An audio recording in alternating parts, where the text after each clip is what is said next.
How long you been a DJ? Okay, well, hold on. Let's get back to this. Hold on, let me cut this off. I got it.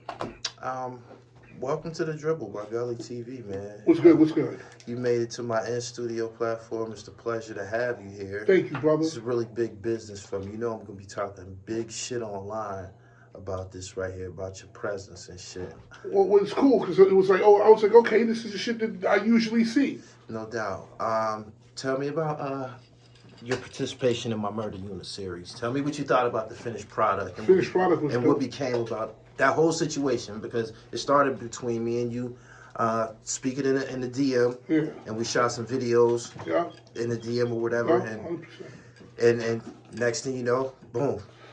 I mean, you hit it. You nailed it. Okay. I had understood who Murder Unit was, and I knew of, not 100% knew them. Inadvertently, I mean, later on in life, I wound up knowing one of the main dude's sisters. She's real close with me. And then I got the real story. But putting it all together and making it make sense, Right. when you did it, it was like the first time that all the dots got connected. It was very powerful.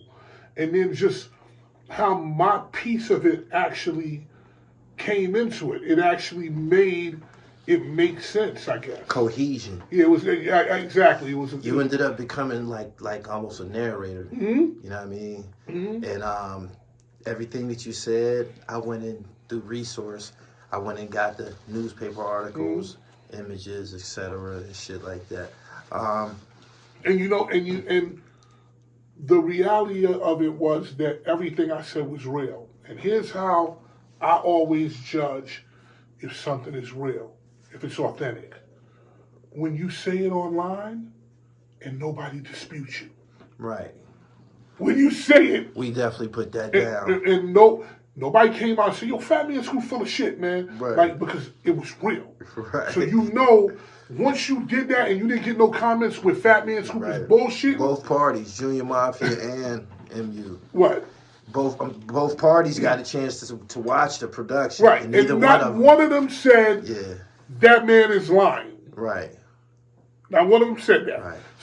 So I knew what I was spitting was the truth anyway. But when C Gutter, number 2, and all these motherfuckers, when nobody said nothing, that should have told you, well, this nigga is not lying. Right. Right. And he's giving you, because they gave you the gangster angle, but I gave you from the vantage of us and of what really happened down there and what I knew. And on top of that, the geography of it. Right. So yeah, precise geography of it. Like the federal building was right here and the cameras was right here and shit. Like, and I told you, it was so close to the precinct that them niggas probably heard bang bang bang bang bang in the precinct. So yo, what the fuck is this? right. I believe the guys from Junior Mafia, Murder Unit, and Capone, Noriega. I believe that was the first time that, besides being on the news, that they ever seen a reenactment, so to speak, of the whole thing. And I know that they watched it and it was like, damn, you know what I'm saying? Because I edit my ass off, man, and you got me charged up, man. This was It's one thing about doing a project. It's a whole nother thing when you're doing a project with somebody who's willing to participate. Mm-hmm. You know what I'm saying? And willing to put emphasis on what they're doing. And you know what I'm saying? Me and you recorded maybe like 4 or 5 WhatsApp videos and shit. Yeah. And I know that you had a busy schedule, and I believe you was overseas when we was recording some of this shit. Yeah. And I'm like, man, I need this shit, man. I wanted that shit so bad. You know what it was? For me, I didn't look at it as I was snitching or nothing, because it's all public. It's all public information. But to give you the understanding of what it really looked like. Right. So you have to, either you don't know, or you have to have balls to shoot right in front of where Bin Laden, where fucking KSH was being held, and Right. fucking the Unabomber and shit like that, and to literally be shooting out in front of an NYPD and federal government camera, and with white women on the streets with a stroller. You Right. bugging. Right. You bugging, my nigga. You letting it off, you bugging. But I think that, like you said, I was the one thing that gave it glue and made it all kind of stick. And to have it be received like that, to me, I thought it was a big thing. You know what I wanted to ask you? Where were you at the night that it was Halloween? Did Alpo? Oh shit, where was I on Halloween? Because I think I was performing. Because this was last year, right? Yeah. Halloween, I might have been performing. And somebody came to me and said, yo, Poe got shot. And I was like, what? And then it was like, I think I called you. You did call me. I was like, yo. You was like, is it true? Yeah, I was like, yo, is it true? What the fuck what's this and shit? Yeah. He said, yeah, Poe got shot. Then he said, Poe is dead. I said, Yeah. So I was like, man, okay, this is fucked up, whatever. But then I started saying, yo, this shit ain't adding up.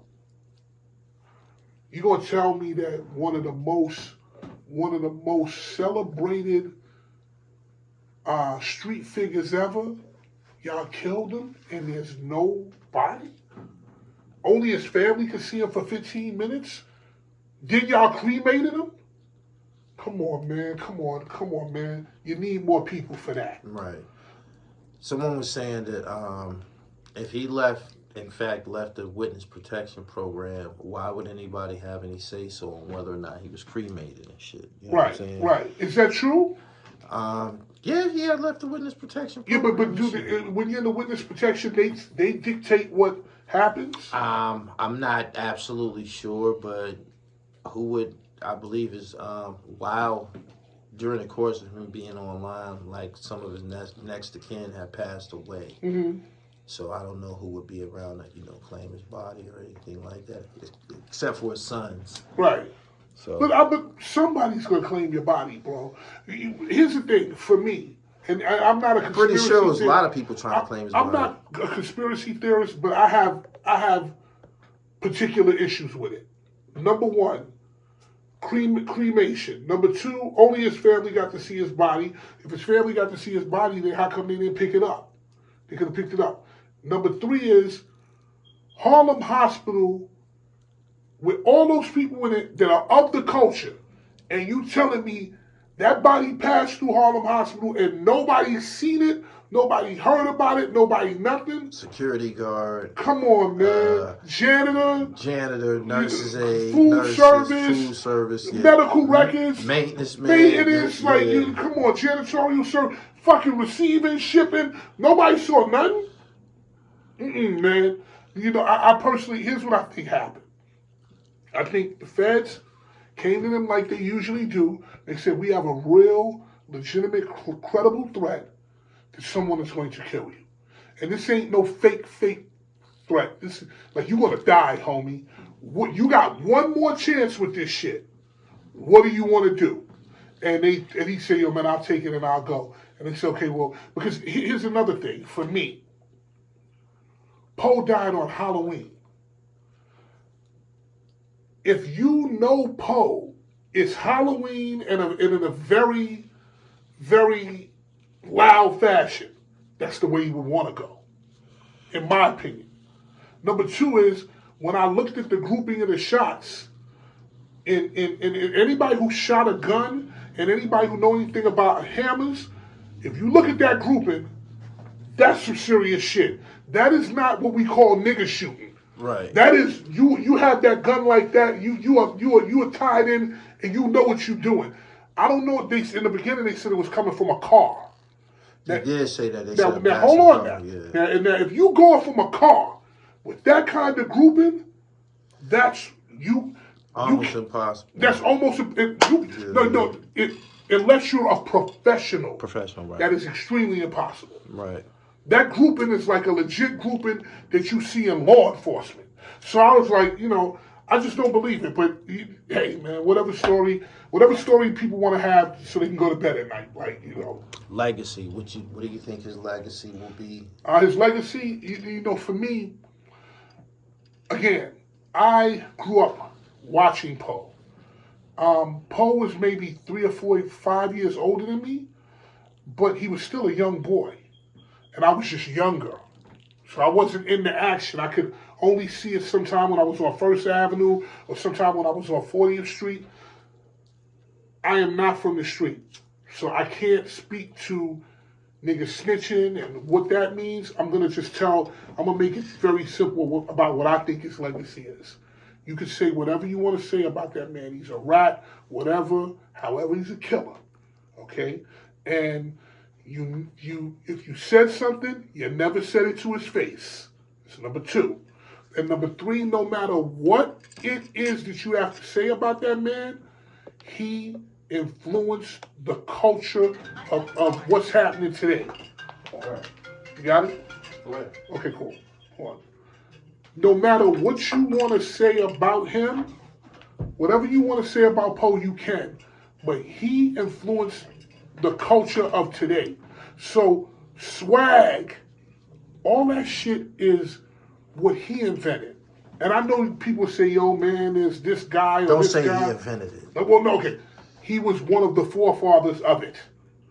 Because it's There was a generation before him that was swag. Like niggas been getting fly. Right, niggas been getting fly forever. So I can't say he invented swag, but what I can say is this: he invented some of the style. But he invented some of the style and some of the dress and some of the flashiness.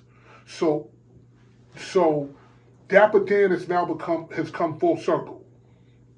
But that energy of taking designer shit and making what you want out of it, he was one of the leaders and in the forefront of that. So from a style angle, he is one of the forefathers of all that. And you can say whatever you want to say about him, but that's his legacy to me. His legacy ain't even the drug shit. His legacy has nothing to really even do with the drugs.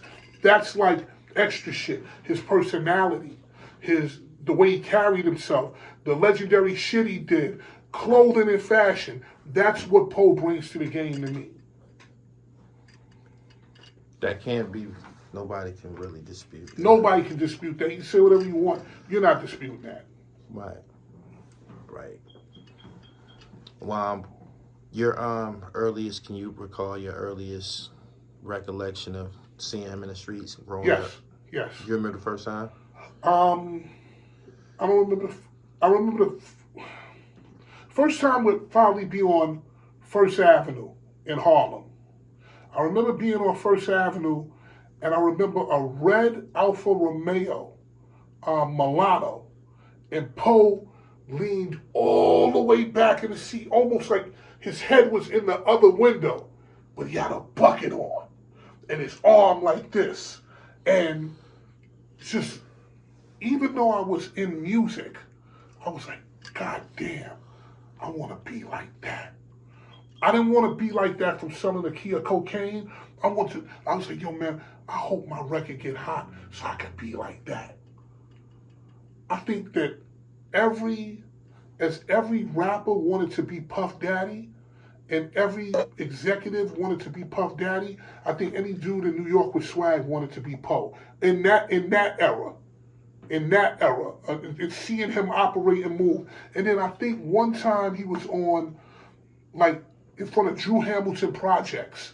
I remember we were in front of Drew Hamilton Projects, and that's on 8th Avenue, like what we call 43rd, like 143rd. Yeah. And Poe was coming down 8th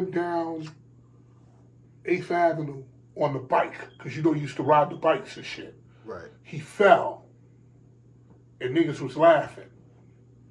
The nigga got up, left the bike in the street, and came back with some shit, and just like he was like, oh, y'all niggas wanna laugh at me? I'm gonna come out here with this shit. He came out there with some black shit. It was just, that was balling before we even knew what balling was. That's my earliest memory of Poe, man. Yeah. Damn. I wanted to ask you about some of the things that's going on in media as far as hip hop wise. Are you keeping up with 50 Cent's progress? With who? 50 Cent. In what respect? Cinema. Mm-hmm. His programs. 100%. Power, Mm-hmm. the BMF series. Yes. What you think about him? Okay, so for the record, I don't really watch TV that much. I'm trying to get my shit together and get on my feet. But I did watch a couple of episodes of BMF.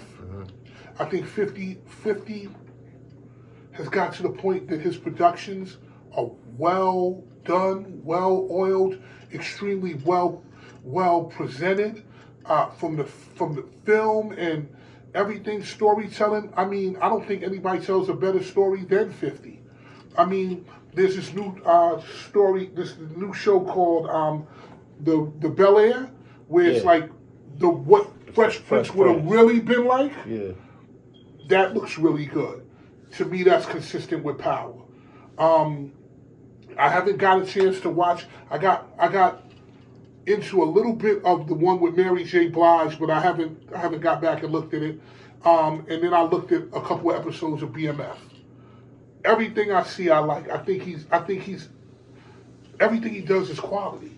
I watched Bel Air, in the first episode it was gunplay. I didn't get it, but I think they were still in Philly. They were in Philly. Yeah. So, now this is a story all about what Right. no good. And sent me to my neighborhood. Right. That's the whole story of what happened. He was playing ball, and his man's had a hammer, and he backed the dude down because he was fucking his man up. We pulled out the hammer, he backed him down, and the police caught him. They said, "You got to get out of here. Then his mom said, "You got to get up. You got to get up out of here, man." Right. But as a general rule, I don't watch much television because I'm trying to do things. So my time is not, it's valuable, and I try to do different shit. Before I watch a television show, I'll take a course. Like I'm taking a course on investing. Okay. I'm taking a course on trucking. Truck dispatching and shit like that. That's the shit I watch. Now I watch you, and I watch another dude named Saint Laz. Oh yeah, I like Laz too. Laz is my guy. He's amazing. He's an amazing storyteller. The two of y'all are what I watch. I watch y'all guys for when I want the streets and all that shit like that. Right. But the majority of stuff I'm watching has to do with learning shit. No doubt. I'll take a certain amount of time per week, and I'll look at what you're doing. I'll catch you. I'll catch Laz, and then I'm watching trucking. I'm watching Earn Your Leisure. The Earn Your Leisure guys are I love them, man. They all my brothers. Like Ian, the Master Investor, is helping me learn how to invest, and my man Trucking Hustle. Trucking Hustle is a great trucking podcast. He put me on to how to do all of this kind of shit. For me, if I'm not learning something, then I don't feel right watching television. Right. Because the reality is this: LeBron, Westbrook, DeMar DeRozan, all these dudes, they already got their bag. Tom Brady got their bag. How am I sit and watch them do that and I don't have my bag? I understand. I felt like that for a good period of time. I'm kind of cruising now. I'm watching again, but during the period when LeBron was playing for the Heat with Dwayne Wade and all of that shit, I wasn't really in tune with basketball at the time. I was really, really grinding. You know why? Because you were fighting for your life. So for me, Yeah. I'm in a season where I'm fighting for my life. I'm just coming off a divorce. I just paid my last alimony payment. And full transparency, and I paid a lot of alimony. Like, Right. I paid a shit ton, like real shit that'll Right. make people cry. People that get into divorce that pay a lot of money, they usually get into tax trouble. Okay. Because you got to pay this before you can take care of yourself, right? Right. Then that might not match up with how much taxes you got to pay. So you might wind up getting fucked up in one or two different ways. It happens to dudes all the time. It's just life. So that happened to me. So now I'm finished with that, and I'm rebuilding myself, moving smarter, doing different things, and learning how to make money sitting down. So my goal is in 3 years to make more money, make as much money sitting in a seat as I do when you see me out there in Dubai and Right. all that I kind of was gonna shit. ask you about that. How do you manage to figure all of this in with being in Dubai and Okay, being in England and all okay. these So places? I'll tell you like this. International Okay, so superstar. I'm gonna tell you like this. Before the pandemic, I worked 47 to 49 weeks a year, going to at least 112 countries, no matter what. So when you saw me in Dubai, Hmm. you saw me that day. I was with you, and then I was going to fucking Frankfurt, Germany. What, the Or next day? the next day I went to Bahrain. And I went to Bahrain, and then I went to Qatar.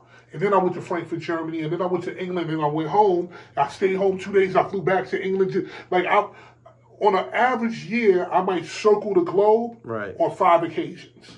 Just one of those runs where I circle the globe. But I get on a plane the way people get on a fucking bus. But I will say this: I was so caught up with having to pay my alimony and do all that shit that I never got a chance to do anything. So for me, the pandemic was a moment of extreme pain. So you got to understand, a guy like me, and I don't talk about how much money I make, but I make a decent penny. Right. I went from making that to making zero because my business is predicated upon people being in a room. Right. So Oh, they would okay. say, save lives, we can't be together. That's basically saying fire Fatman Scoop, right? That's like saying fire Fatman Scoop. It's Right. not working. Right.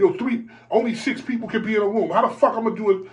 I'm used to being in a room. When we were in Cavalli Club, that's 600 people, or like something like that, or a regular performance. I do anywhere between 600 people and 2,000 people. That's the craziest club I've ever been in my life. Real rich shit. When you got up on the stage and the motherfucker dropped. No, it raised about the floor And it like, came down. and yeah, that shit was Did crazy. you see when the robotic bar, the bar with the robot arm that Yes, served you all the shit? yes, Did I yes, take you in the room where you got to go in there, you got to put a coat on because you got to sit on ice and shit? yes, It's just yes. like, Yeah, and then the yeah. food, That was crazy. like, it's just good shit. How do you adapt to international cuisine when you in all these different countries and shit? So I'm gonna go back before I go answer that question. I'm gonna go back. When I learned, when the world stopped, I was in England. It was me, Nelly, Eve, Salt and Pepper, Blue Cantrell, Shaggy, and somebody else. I forget somebody else.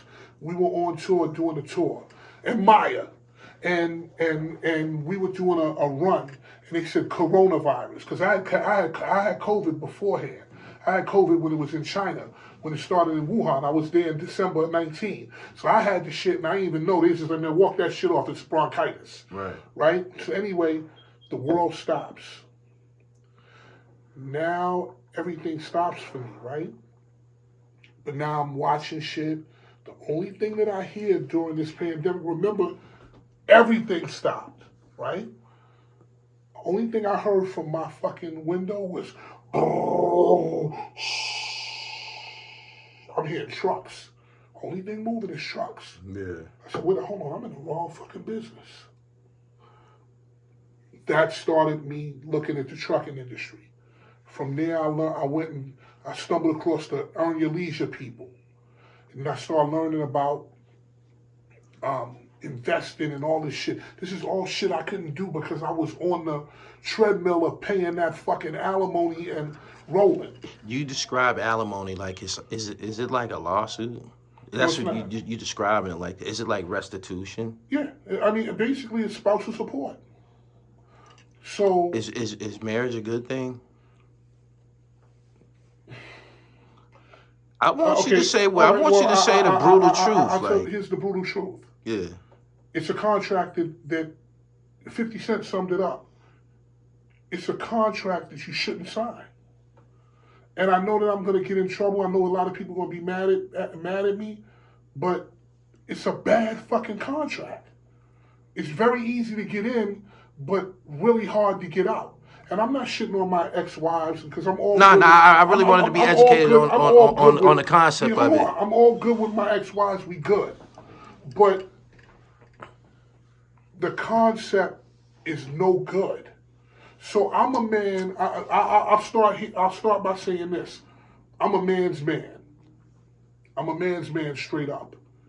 I believe in protecting your woman and taking care of your woman, and you the one out there facing the wolves, and your woman shouldn't have to think about none of that shit at all, Right, ever. right. Like, let me go out here and face the wolves. You don't worry about nothing. To the point where one day my ex-wife said to me, I don't even know how much shit costs. I don't know what gas. I have no idea what anything costs because it wasn't your job to worry about that. Right. It's my job. So both of my wives that I married, they never worked.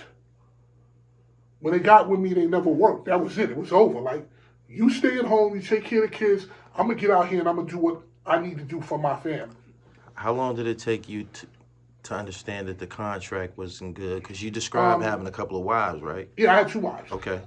The contract, and I learned when I had to pay the first alimony. I But realized it's no good. but you did it again. I did it again. Yeah. Not just saying maybe it's a fluke, man. When I got married to my second wife, I was paying for my first wife's alimony. I Right. wasn't shit. I was on my knees, so I was on both knees. I wasn't fat. Those Mariah Carey and Lose Control didn't happen till I was married to my second wife. So I wasn't shit. I was still a motherfucker. Making. I don't even think Hands Up was out. So Where you You At was out. so you kind of technically saying they didn't have anything to attack. Bro, at that time when I was married, if you took my credit card, you'd be getting declined. You be going in there, Take from me, you're gonna get some problems, you gonna huh? get some problems. You ain't gonna even have nothing. They gonna be like, go take somebody else's card. I mean, I was literally on my knees, man, like struggling. Right. And when you pay an alimony, you have to understand when you pay an alimony, you're taking care of her before you take care of yourself. Is it based on your earnings? Yes, it is. Of course. It's based on your earnings. So I paid a lot of fucking money a month. A lot of fucking money a month. I now understand that through being married twice, it's not for me.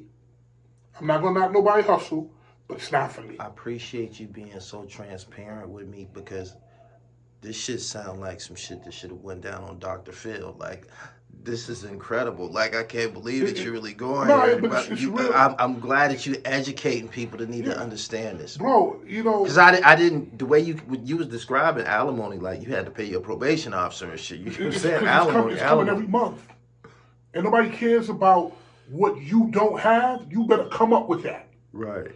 We don't give a fuck about. Not saying that they felt that way, but it's not their responsibility to So know what what you happens if make. somebody can't meet the requirements of the alimony Then you can payment? go to court, and it's dependent on can you prove that you can't meet it. Yeah. Because see, what you have to understand is the system is when it comes to alimony and child support, it's geared towards the women. It's not geared towards men. I actually, for my first marriage, I had my kids, so I've had custody of my kids myself for my entire life. I've never paid a child support payment ever Okay. because I had my kids the entire time. But I paid both of those alimonies though.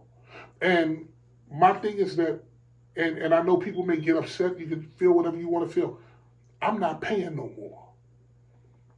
I'm not paying no more at all because I done had it twice. At this point, where I am trying to go into a second phase of my life.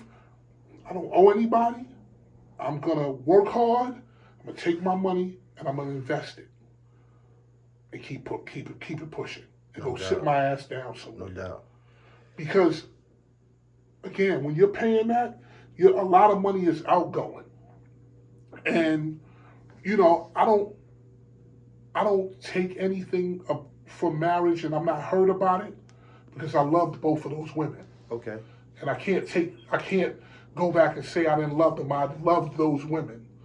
And I have to be honest with that. I'm not gonna say, yo, fuck that bitch. No, I love those women. Certain shit happened, and it is what it is. Right. And it didn't even have nothing to do with cheating. It had nothing to do with cheating. It was just other shit that was going on. Marriage it's a bad contract, man. It's no good. It's no good. But the thing is, people, you have to go through one to understand that. If you've never been through it, you can't understand it. You can, like somebody like you can sit and listen and say, maybe I'm going to learn from somebody's mistakes. I'm definitely going to learn from listening to you. But some people can't learn from people's mistakes. They got to find out on their own. But when you go through that one time, it will make you think about it. Definitely make you think about it. So how did you adjust during the pandemic? How did you continue to earn once you couldn't tour and all of that? Here's the reality. And how did y'all get home? I didn't. Okay, so let's start here. How did I get home? Yeah, how did y'all get home? We out there. Because all the airports start closing and shit. Right. So we out there, and they say, oh, coronavirus, and people get sick, right? Everybody's panicking, right? The only one who's not panicking is Maya. If y'all don't know Maya, go check her out. She's the one that did the song with Jay-Z, Best of Me. Best of Me remix. In the remix, Maya is vegan. So she's the most strict vegan that I know. It's like a couple of people, my man Alkaline Dre, her, T-Walk the Hawk in LA, and Maya, they like strict with that shit. Right. Everybody's scared to death. Maya walking around like fucking like, what's this? She ain't even caring. She know her immune system on steroids. Her shit is crazy. Right. So one day during the tour, right before they stopped telling people that you could, they told us we had to go home. They said, this is the last show y'all can do. People cannot gather anymore. That's it. We had like 5 shows before they did that. One day, Maya saw me going to get cookies and brownies. Now, I'm very cool with Maya. Like, I love her. And she knew that I'm understand the Dr. Sabi shit and all that because we talked about that. Right. So she looked at me one day like, you know better, bro. And I put the fucking pastries and shit back. Right. And I went to the juicer. Yeah. And I just started getting Get you some juice. Get you some fruits. Right. And I juice every day. Right. Like I juice every day. Like I'm doing it every day. Real juice in the juicer, right. Masticating juicer, not even the fast shit, the slow shit. Right. I'm doing it on that level. So got home, they told us, listen, you got one more show, you can do this show. Nelly was with us. Nelly was with us. Nelly was the one who told me how to make fucking hand sanitizer on my own. We were in there, he was like, yo man, this is what you're gonna do. We were talking about all the shit that was gonna happen. All the precautions. All the shit that was going he was like, hand sanitizer, all that shit's gonna become big. Sure enough, it became big, right? So anyway, they tell us to go home. I think we might have been in Manchester. I had to get on a repatriation flight to go home to America. We all went home. What the fuck is a repatriation flight? Yeah. When all sound military. When people from another country get on a flight to take them back to their country. Okay. Repatriation flights, war in Ukraine. So they took y'all home. U.S. citizens, y'all got to go the fuck home. Right. Make sure you get home. Right. When I got home, I'll never forget it. There was a fucking CDC line and another line. I was like, oh shit, this shit is crazy, man. It felt like I was in a bad dream. And like, they were sitting, that was at the beginning of the pandemic. They were asking all kinds of questions. You had a CDC line and you had a regular line. If you got the CDC line, you had to do this, and this. It was crazy. And then I came home and I went from making X amount to 0. That happened for a long time.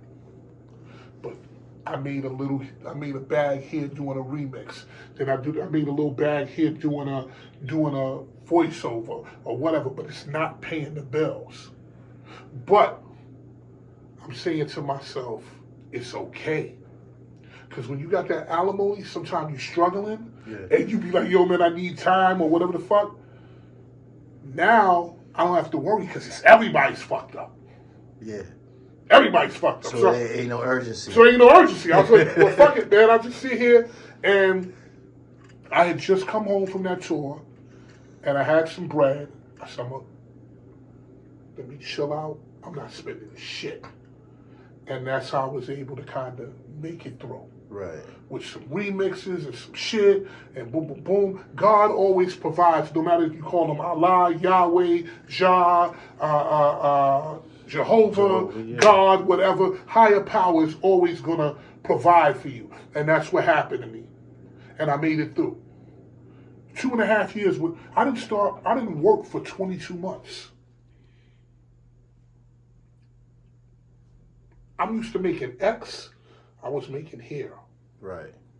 But I made it. Through God's will, I made it. Then I went on tour. I did my regular shit. And I made a shit ton of money. Like a ass fucking money. But that money had to go to pay for all the shit that happened before. Right. You were able to put some emphasis on your social media presence. Yes, I was able to do Instagram Live and all that stuff. And that was a beautiful time. But for me, if y'all go watch those Instagram Lives, they're hilarious. Because by nature, you know, I had a radio show called Ignorant Radio. And all the Instagram Lives were what I was doing on Hot 97. Right. For me, it was very therapeutic because it was a way for me to forget about what the fuck was really going on outside. I didn't care about the fact that I was inside. I didn't give a fuck that we were in quarantine because I was on Celebrity Big Brother in England. So I went for 30 days. So you had already shot those episodes? Yeah, that was like 3 or 4 years before. Okay. So I was already in a situation, right? Yeah. Where I was in quarantine for 30 days. No phone, no internet, no newspaper, no nothing. That sounds like jail. All you can do, no phone, can't do nothing but talk to niggas. So for me, I was like, this shit ain't nothing but, you let me stay inside, but you giving me the internet and everything? I don't give a fuck. I could do this for 2 years, 3 years. I don't give a fuck. So it wasn't no big deal to me. But it gave me something to do. And I thought that I was going to get a TV show out of it. Never happened. But I saved a lot of lives. So people came to me and said, bro, I was thinking about killing myself. But every time I went to kill myself, you were on at 6 o'clock. And then I just started watching you. You made me laugh and you made me forget about shit. Right. And I thought that I was a failure because I didn't get a TV show. But was I really a failure if I saved people's lives? It was bigger than that. No doubt. So, you know, I consider it a success. I knew it would be success for somebody. It would be a success for someone in your position because of your status. Mm-hmm. For you to come down off of your, from your pedestal, Right. being an entertainer, and start talking to regular people and shit on Instagram Live, answering comments and Talking shit and commenting on people. You have no idea how much of an impact you have making someone's day when you comment on somebody's shit. Right. You leave a comment on somebody's shit. Like, well, I look at it this way. I always been that dude. So if anybody know about me, I'm a regular dude. I don't wear jewelry. I don't do shit like that. I get in the midst of regular niggas. I go in any hood I want. Not saying I'm fucking Superman, but I'll go in there and do what I gotta do. I'm not gonna stand on no corner, but I can go in my hoods in Harlem and do what I gotta do with no problem because I'm of the people. I don't act like I'm better than anybody. And I always tell people, you niggas, and I've told many a celebrity, y'all niggas work your entire life praying for this moment. And y'all don't want to be around people? You pray your entire moment, your life to be this, you don't want to be around people? Yeah. How the fuck you going to be in the people business and don't fuck with people? Yeah, that's crazy, right? How you going to be in the people business and don't fuck with people? So, I mean, for me, I've always been that dude. I've always been just a regular person. So I never looked at myself as coming. I've always been with the people. So my show is just me dealing with regular people. And here's what I learned. I had every major star on that show that you could have except 3 people. I never got Shaq, I never got Jamie Foxx, and I never got Shaq, Jamie Foxx, and I think one other person. I can't remember who the person was. There's only 3 people I never got on the show. And out of Shaq, Jamie Foxx, and Kevin Hart. I never got Shaq, and I never got Jamie Foxx, I never got Kevin Hart. Everybody else that was to be interviewed, I got them. But what I learned was the most important, the most entertaining shit was when I just spoke to people. When I just spoke to niggas about wild shit. Right. That's what made the show. If I was somebody who had 1 million followers, I would already have a TV show off that. The talent, the fun, and all that shit was there. Just I had 300 people a night. If I had 3,000, I'd have had a television show. Right. Let me talk about some of the features, remixes that you. Yeah. What's some of your more high profile remixes? The ones that people know are "Lose Control" by Missy Elliott and myself. "Drop" by Timbaland, Magoo, and myself. "It Takes Two" with DJ Kool and myself. "It's Like That" by Mariah Carey, me and Jermaine Dupri. And I would say "Be Faithful." Of course, that was my record with the Crooklyn Clan. "Get Busy" with me and Sean Paul. Those are some of the biggest ones. You also spoke of television. Name some of your television credits. I've seen you on just casually watching shit. I'm like, damn, I ain't know Scoop had that shit. Boondocks. Like I don't. My television credits, I don't know. I don't remember off the rip as much as I do all my songs. But I've been in a bunch of shit. I have my own television show on MTV called Man and Wife. And Man and Wife, factoid, I was the first black podcaster. Period. So when I did that show, started out as a video podcast. I didn't even know what the podcast was. One of the co-creators of the show, Alex Lasky, white dude, said, "Yo, we gonna do a podcast." I said, "What the fuck is that?" But it was a video podcast. I wound up doing, I was on Hot 97 doing the middays, right? And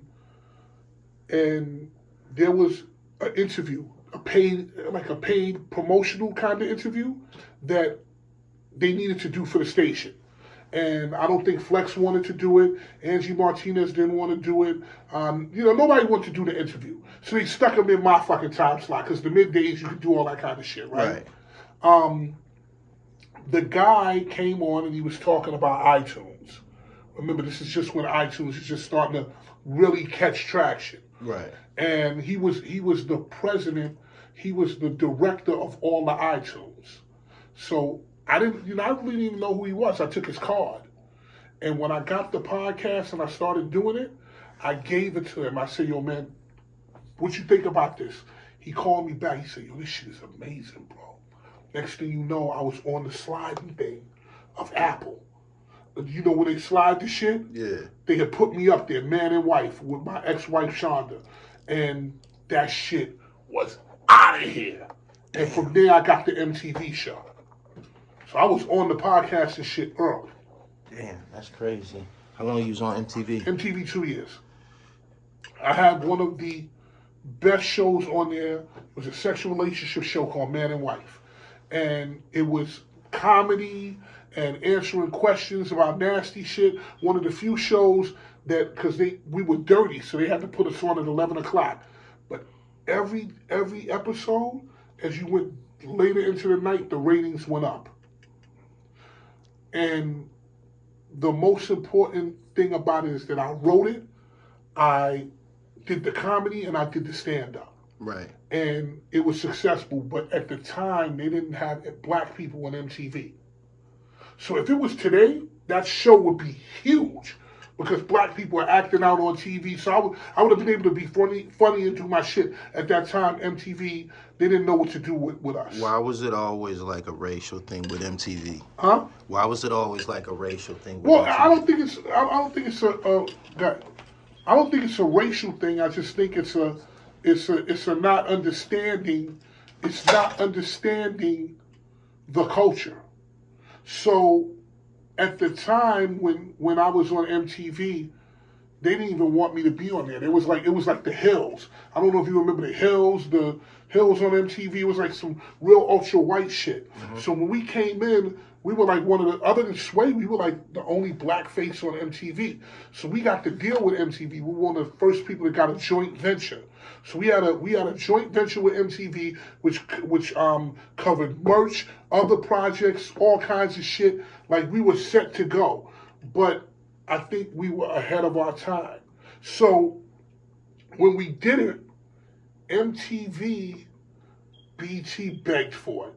VH1 said, I'll take it. My man Michael Hirschhorn said, I'll take this shit right now. So it was like MTV didn't really respect what we were doing, but they said, this shit must be hot because everybody's asking for it. Right. If the shit would have been on MTV, on BT, I'd have probably been a star. Had the shit been on VH1, I'd have probably been a star. But it's like being on a record label that don't understand you. Also, there was no hooping and hollering, no black ink, no reality TV at that time. So there was no one doing it. So I was looked at as being too niggerish and too loud. In today's world, I would be tame compared to what these dudes are doing. Right. But at that time, they were like, yo, man, you too fat, you too black, and you too loud. And that's kind of where it went with that. The voice or the face made the choice. Young Money Militia Gang Zone, Corey Guns, when you watch him dribble. Gully TV, let's get it.